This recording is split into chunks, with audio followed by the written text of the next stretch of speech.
This is a Sports Catastrophe production. Hey there, Heather, ho there, Jeff Cutterdime. Welcome you to another Sports Catastrophe on this day. And on this day, November the 1st, year 1996, something big was happening in Los Angeles. Literally. It's the home opener for the LA Lakers as they take on the Phoenix Suns in the 96 season. The lineups were like this. The Suns started Wesley Person, Sam Cassell, Robert Horry, Joe Klein, and AC Green. Cassell would be better as a Minnesota icon. Robert Horry would be a Laker legend later on in his career. Joe Klein from Arkansas, Sweet, and AC Green, the Iron Man. The Suns had Michael Finley, Danny Manning, Wayman Tisdale, Wes Chapman, and Steve Nash as their reserves.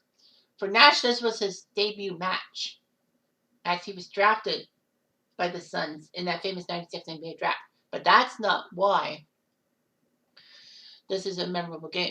Michael Finley would be a better Dallas legend. I mean, he was traded with Nash to Dallas, remember? Danny Manning was a Clippers guy and kind of a flop as the #1 pick with the Clippers.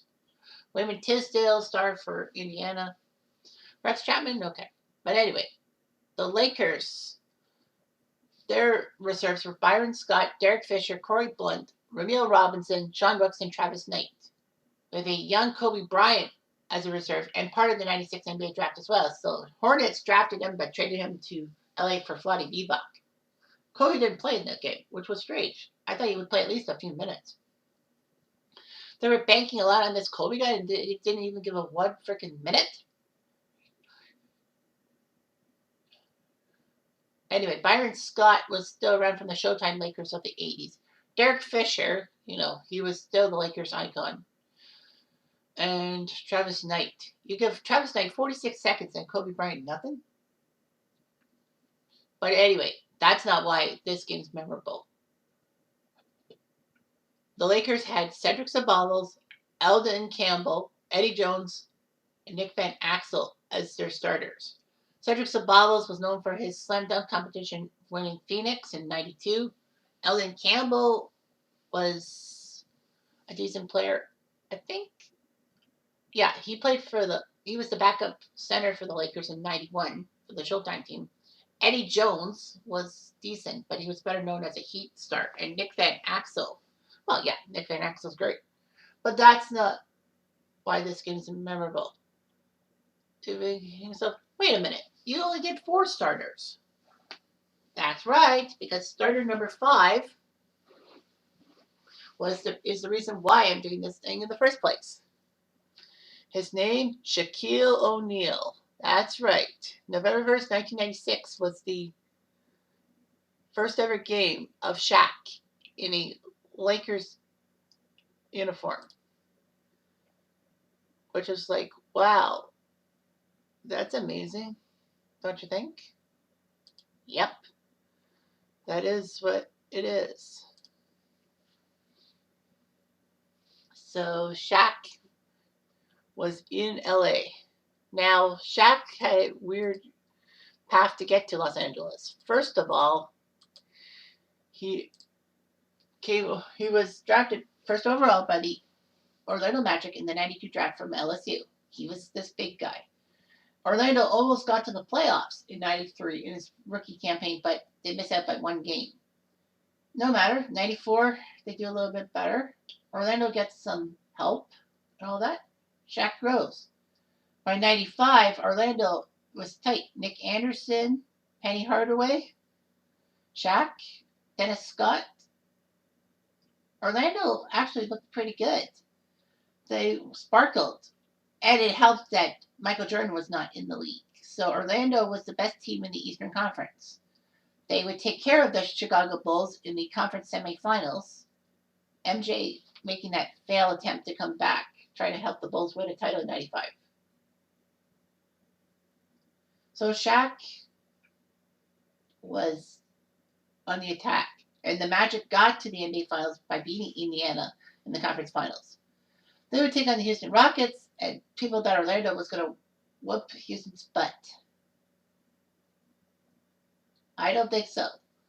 Orlando got swept by the defending champions, and Houston went B2B, back to back. Unfortunately, Orlando had a lot of issues. Shaq was big for a little too big for his britches, and so was Penny Hardaway. Someone had to go. At the end of the '96 season, with Shaq finishing his 3-year rookie deal, meaning that he could be a free agent if he wanted to be, Shaq bolted for Los Angeles. The Lakers needed a center. I mean, Kareem Abdul-Jabbar is a fantastic center and all that, but the Lakers were struggling after his retirement. I mean, yeah, Flatty Divac did do pretty well and all that, but the Lakers, after losing Magic Johnson to retirement, not once but twice, were in dire straits. The Lakers put out that coup deal to get rid of Flatty Divac to the Hornets for Kobe was one thing, but the Lakers needed a superstar center. So Jerry Buss said, I am going to need this guy. And learned that Shaq was available, and since LA had the money and the talent and the geographical influence, they went after Shaq, and it worked. Shaq would play for the Lakers from '96 to 2004, help him win back-to-back-to-back titles, and started up a partnership with Kobe Bryant that was like one of the best duels ever. At least that's what we were led to believe. But then, behind the scenes, the cracks were showing. Creak. I don't know why I said that, but anyhow, Shaq was not too happy with the Lakers treating Kobe Bryant so well. I guess because of Kobe's rape trial, which it actually worked out for Kobe because the defendant refused to testify, which was stupid. I mean, if the defendant testifies, well, that might have ruined Kobe's thing, but the defendant didn't want to. Stupid.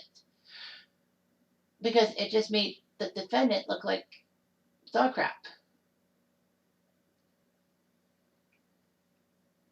So anyway, it doesn't matter. The fact of the matter is Shaq left for Miami, helped him win the title in 2006 before Kobe could win the title without Shaq. It took a couple of years for Kobe to win a title without Shaq.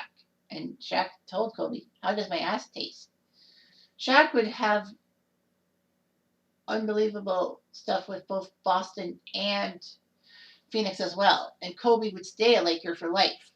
And then, of course, he would perish in that accident in 2020, just before COVID hit. My God, how were we supposed to know that Kobe Bryant's death was going to lead to COVID outbreak? We didn't. Nobody did. And we should have taken that Chinese report seriously in January 2020.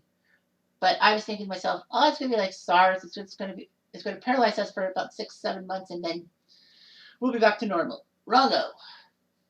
We're not back to normal now. But anyway, yeah, Shaq debuted on November 1st, 1996 in a Lakers uniform. Strangely enough, Kobe didn't.